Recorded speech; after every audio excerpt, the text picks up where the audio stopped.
கர்த்தருக்கு மிகவும் பிரியமான தேவ ஜனங்களே, இந்த ஞாயிறு விருந்திற்காக இயேசு கிறிஸ்துவின் நாமத்தில் உங்களை அன்புடன் அழைக்கிறோம். என் வாழ்வில் வழித்துணையாய் நடக்க எனக்கு யாரும் இல்லையே என்று ஏங்கும் ஆத்துமாவே, இன்று கர்த்தர் உங்களுக்கு சொல்லுவது ஆதியாகமம் 17:1. நீ எனக்கு முன்பாக நடந்து கொண்டு உத்தமனாயிரு. தேவனோடு நெருங்கி இருந்து அவரோடு நடக்கும் போது, அவருக்கு பயந்து இருக்கும் போது, அவர் தன்னுடைய ரகசியங்களை நம்ம கிட்ட ஷேர் பண்ணிக்கிறாருன்னு வேதம் சொல்லுதுங்க. ஏனோக்கு 300 ஆண்டுகள் தேவனோடு சஞ்சரித்து கொண்டிருந்தார்.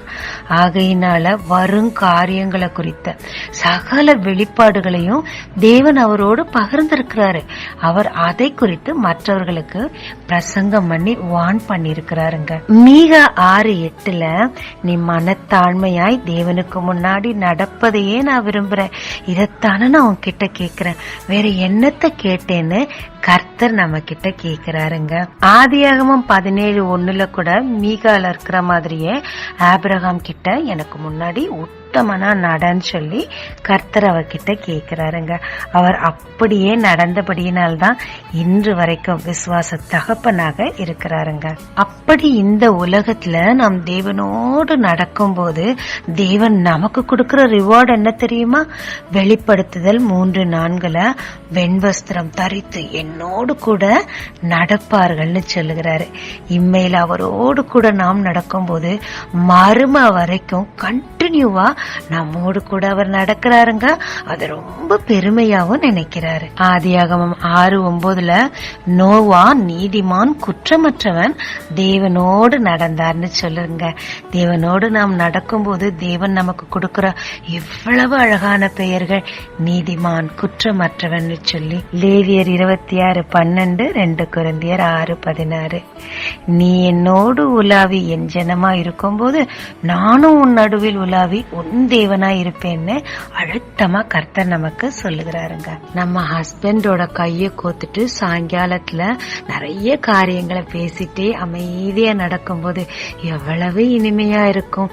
நம் நித்திய மணவாளனின் கரங்களை பிடித்து கொண்டு இம்மையில் அவரோடு கூட சஞ்சரித்து நடந்து கொண்டிருக்கும் போது மறுமையிலும் அவரோடு கூட நடக்க ஒரு பெரிய மேன்மையான காரியங்களை அவர் நமக்கு தராருங்க. அவர் நம்மோடு கூட நடக்க ஆயத்தமா இருக்கிறார். நீங்க அவரோடு கூட நடக்க ஆயத்தமா இருக்கீங்களா? ஏனோக்கு தேவனோடு நடந்ததுனால அவருக்கு கிடைத்த மேன்மையை பற்றி சிஸ்டர் ஜெயந்தி இதற்கு மேல் நம்மளோடு கூட பகிர்ந்து கொள்ளுவாங்க. ஆண்டவரும் இரட்சகருமாகிய இயேசு கிறிஸ்துவின் நாமத்தில் உங்கள் அனைவருக்கும் என் இயேசு கிறிஸ்துவின் வாழ்த்துக்களை உங்களுக்கு தெரிவித்துக் கொள்கிறேன். இந்த நாளிலும் ஒரே ஒரு வார்த்தையை கர்த்தர் இப்பொழுது நான் ஜெபித்துக் கொண்டிருந்த பொழுது தேவன் எனக்கு கொடுத்த ஒரு வார்த்தை, ஆதியாகமத்தின் புஸ்தகம் 5ஆம் அதிகாரம் 22ஆம் வசனத்தை உங்களுக்காக வாசிக்கிறேன். ஏனோக்கு மெத்தூஸ்லாவை பெற்ற பின் 300 வருஷம் தேவனோடே சஞ்சரித்துக் கொண்டிருந்து குமாரரையும் குமாரத்திகளையும் பெற்றான். வேதம் சொல்லுகிறது, ஏனோக்கு என்று ஒரு மனிதன் இருந்தான். அவனுடைய வாழ்நாளெல்லாம் 365 வருஷம் என்று வேதம் சொல்லுகிறது. அடுத்த வசனம் சொல்லுகிறது, ஏனோக்கு தேவனோடு சஞ்சரித்துக் கொண்டிருந்தான் என்று சொல்லுகிறது. அந்த வேதத்தில் அவன் ஒரு தனிப்பட்ட மனிதன் அல்ல, அவன் ஒரு சன்னியாசி கிடையாது, அவன் ஒரு குடும்பஸ்தன். அவனுக்கு மனைவி இருந்தார்கள், அவனுக்கு ஏராளமான குமாரர் இருந்தார்கள், குமாரத்திகள் இருந்தார்கள். அவர்கள் எல்லாவற்றிலும் அவன் தேவனோடு சஞ்சரித்தான். ஆங்கில வேதத்தை நாம் பார்க்கும் பொழுது Enoch walked with God 300 years and had sons and daughters. தன் குடும்பத்தாரோடு கூட அவன் வாழ்ந்து கொண்டிருந்த அந்த வாழ்க்கையில் அவன் தேவனோடு கூட நடந்தான், தினந்தோறும் நடந்தான். இயேசுடைய கரங்களை பிடித்து நடந்தான், ஆண்டவரை பற்றி கொண்டு நடந்தான்.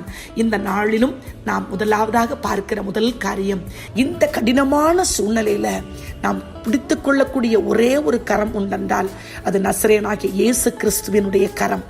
இயேசு கிறிஸ்துவின் கரத்தை பிடித்து நாம் நடக்கும் பொழுது, அவருடைய கரத்தை பிடித்து நடக்கும் பொழுது என்ன தெரியுமா நடந்தது? அவன் எல்லாரை காட்டிலும் குறுகிய நாட்கள் தான் வாழ்ந்தான். ஆனால் அவனை குறித்து புதிய ஏற்பாட்டில் யூதா என்ற ஒரு நிருபம் அவனை குறித்து இப்படியாக சொல்கிறது.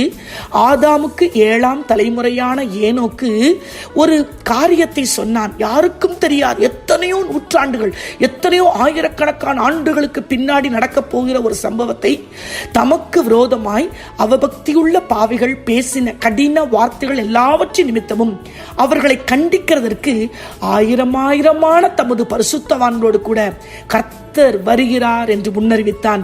இந்த காலத்தில் ஆதியாகமம் 5ஆம் அதிகாரத்தில் வாழ்ந்த அந்த ஏனோக்கு வெளிப்படுத்துறதுக்கு முன்பாக எழுதப்பட்ட அந்த நிருபத்தில் ஆண்டவர் வரப்போகிறார், கர்த்தர் வருகிறார் என்று ஒரு எச்சரிப்பை நமக்கு கொடுத்து செல்கிறான். நீ கர்த்தரோடு வாழும் பொழுது கர்த்தர் உனக்கு எல்லா காரியங்களையும் உனக்கு வெளிப்படுத்துவார், அதிசயமாய் நடத்துவார். இந்த நாள் முதற்கொண்டு ஒரு சின்ன ஜெபத்தை நாம் மனதில் செய்வோம்.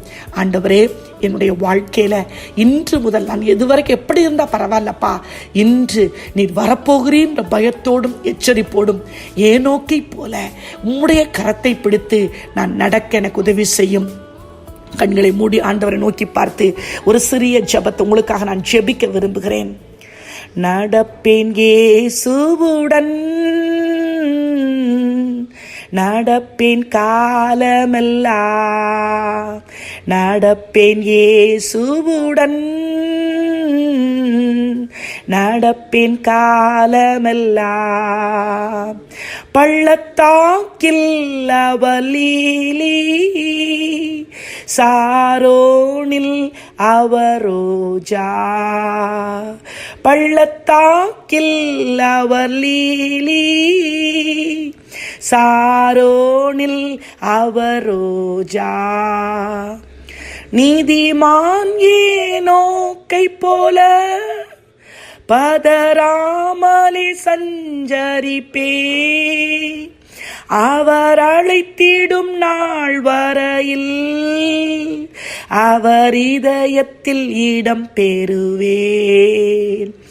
அவர் அழைத்திடும் நாள் வரையில் அவர் இதயத்தில் இடம் பெறுவேன். நடப்பேன் இயேசுவுடன், நடப்பேன் காலமெல்லாம். அன்புள்ள பரலோக தகப்பனே, இந்த வார்த்தையை கேட்ட ஒவ்வொருவருக்காக ஜெபிக்கிறேன்ப்பா. இந்த குழுவில் இருக்கிற ஒவ்வொரு பிள்ளைகளுக்காக, ஒவ்வொரு குடும்பத்தாருக்காக, ஒவ்வொரு தம்பிக்காக, ஒவ்வொரு தங்கச்சிக்காக, ஒவ்வொரு பிரதருக்காக, ஒவ்வொரு சிஸ்டருக்காக நான் ஜெபிக்கிறேன் சப்பா. கர்த்தருடைய வல்லமை சப்பா இந்த நாள் முதற்கொண்டு அவருடைய வாழ்க்கைகள் மாற்றப்படத்தக்கதாக, அவருடைய இருதயங்கள் கர்த்தருக்கு நேராக திருப்பப்படத்தக்கதாக ஏசப்பா உடைய கரத்தை பிடிச்சு அப்பா நீர் வருகிற நாள் வரைக்கும் உம்முடைய இருதயத்தில் இடம் பிடிக்கக்கூடிய கிருபையை தந்து உமக்கென்று ஆசீர்வாதமாய் சாட்சியாய் வாழ கிருபை தாங்கப்பா, கிருபை தாங்க. ஒவ்வொருவரையும் கர்த்தர் ஆசீர்வதி. இதை கேட்கிற ஒவ்வொருடைய உள்ளங்களும் இயேசு கிறிஸ்துவின் நாமத்தில் ஆசீர்வதிக்கப்படுவதாக. குடும்ப சூழ்நிலைகள் மறைவதாக, பற்றாக்குறைகள் அகல்வதாக, பயங்கள் மாறுவதாக, வியாதிகள் நீங்குவதாக, கடன் பிரச்சனைகள் அகன்று போவதாக. கர்த்தருடைய வல்லமை இந்த குடும்பங்களுக்குள் இறங்கட்டும் இயேசுவின் நாமத்தினால. இதை கேட்டுக்கொண்டிருக்கிற ஒவ்வொருவரும் கர்த்தருடைய ஜீவன் இறங்கட்டும், கர்த்தருடைய ஆசீர்வாதம் குடும்பத்துக்குள்ள இறங்கட்டும். சாபங்கள், பாவங்கள் மாற்றப்படட்டும் இயேசு கிறிஸ்துவின் நாமத்தினால. அந்த குடும்பத்துக்குள் கர்த்தருடைய ஆசீர்வாதம் இறங்கி வரும்படி ஜெபிக்கிறப்பா. சகல துதி கன மகிமை எல்லாம் ஒருவரை எடுத்துக்கொள்ளும் என்ப இயேசுவின் நல்ல நாமத்தில் ஜெபிக்கிறேன் நல்ல பிதாவே, ஆமென். இயேசு கிறிஸ்துவின் நாமத்தில் இந்த நாளில் உங்களை ஆசீர்வதிக்கும் ஜீசஸ் விஷன்.